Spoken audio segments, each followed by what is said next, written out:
Fala aí, galera da Open Teams, tudo bem? Estamos aqui para mais um vídeo de respostas e hoje nós vamos focar em uma pergunta bem importante que foi feita agora mais recente, mas tem a ver com o que nós vamos celebrar aqui, que é a nossa Páscoa, tá bom? Semana que vem vamos celebrar a Páscoa, então vamos focar nisso. Muitas dúvidas às vezes surgem sobre o que significa Páscoa, qual o real significado da Páscoa. É claro que todo mundo sabe que não é ovo de Páscoa, ovo de chocolate e coelhinho, né? Isso já está muito claro para todo mundo, isso é algo comercial. Mas existe confusão entre a Páscoa cristã e a Páscoa judaica, então a gente vai ajudar vocês a entender que relação que uma tem a ver com a outra, porque existe esse significado, né? A Páscoa judaica começou lá no Êxodo, quando você vai ver Êxodo 11, Êxodo 12, eu incentivo você a ler esses dois capítulos lá do Êxodo. Isso tem a ver com a última praga, a 10ª praga lá do Egito, que foi o sacrifício, a morte dos primogênitos, né? O anjo da morte ia passar, o anjo do Senhor ia passar ali para sacrificar os primogênitos, porque o faraó estava com o coração endurecido. Mas para o povo judeu existia um cordeiro, existia um livramento, né? Que era um cordeiro que precisaria ser morto e o sangue desse cordeiro passar nos umbrais das portas ali, fazer uma marca, que quando o anjo do Senhor passasse, os primogênitos ali daquela casa não morreriam. Então, ou seja, o sangue do cordeiro iria libertar, iria livrar da morte aqueles primogênitos. E a partir daí foi instituída essa celebração dessa festa da Páscoa, justamente para relembrar esse grande livramento do Senhor, né, para o povo judeu. Fazendo relação com a Páscoa cristã, você sabe e você lembra que Jesus é o cordeiro que morreu por nós. Da mesma maneira como lá para os judeus aquele cordeiro foi sacrificado e o sangue dele libertou os primogênitos, né? Garantiu que os primogênitos não fossem mortos. O sangue de Jesus também nos liberta da morte, ou seja, do pecado. E é esse o significado da Páscoa. Por isso que a gente celebra a morte e a ressurreição de Jesus, a vitória de Jesus sobre a morte, sobre o pecado, sobre o meu e sobre o seu pecado. Por isso nós celebramos a Páscoa. E você vai também lembrar, se você ler Lucas, por exemplo, Lucas 22, quando Jesus celebra a última ceia ali com eles, é justamente a celebração da Páscoa. E você vai ver no texto que os discípulos perguntam: onde o Senhor quer que prepare a Páscoa para a gente celebrar? E é nessa celebração que Jesus faz aquela última ceia.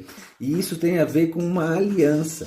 Lá no Antigo Testamento, a Páscoa significava essa aliança de Deus com o povo, de libertar o povo e de não sacrificar os primogênitos.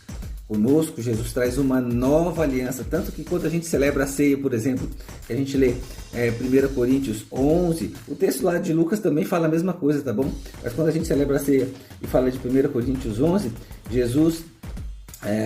Paulo lembra, né, as palavras de Jesus, e ele diz assim, este cálice, versículo 25 do capítulo 11 de 1 Coríntios, diz assim, esse cálice é a nova aliança no meu sangue, ou seja, o meu sangue que foi oferecido para vocês, para libertar vocês. Então, a Páscoa cristã significa liberdade em Cristo, sacrifício de Cristo.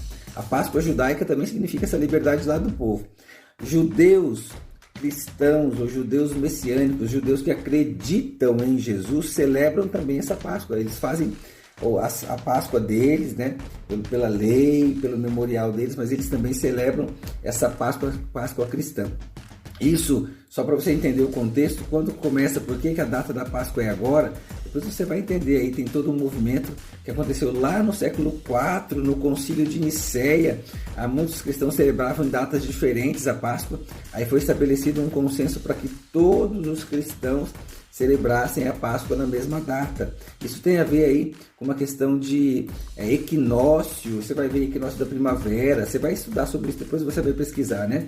O equinócio é quando o sol bate na linha do Equador e a mesma intensidade de luz e de escuridão para os dois hemisférios, e enfim, aí tem todo um contexto disso. E aí é o primeiro domingo depois do equinócio que é celebrada a Páscoa, então foi instituído isso.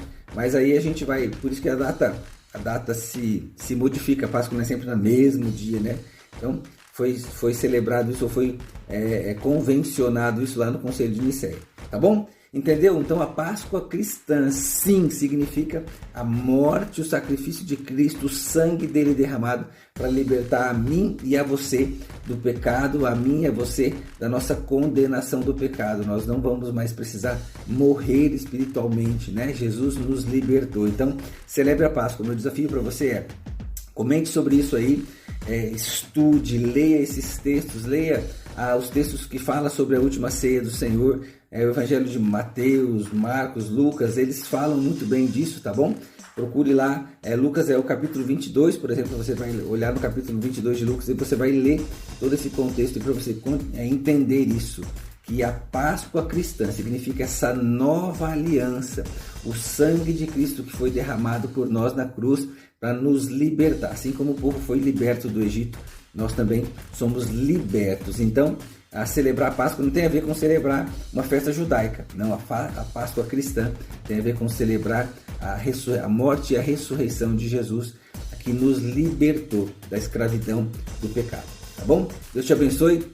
Até o nosso próximo Fala Aí. Até mais. Tchau, tchau. Mande sua pergunta, hein? Vou de novo, no final aqui, colocar a mensagem com o link aí para você mandar suas perguntas. Deus te abençoe.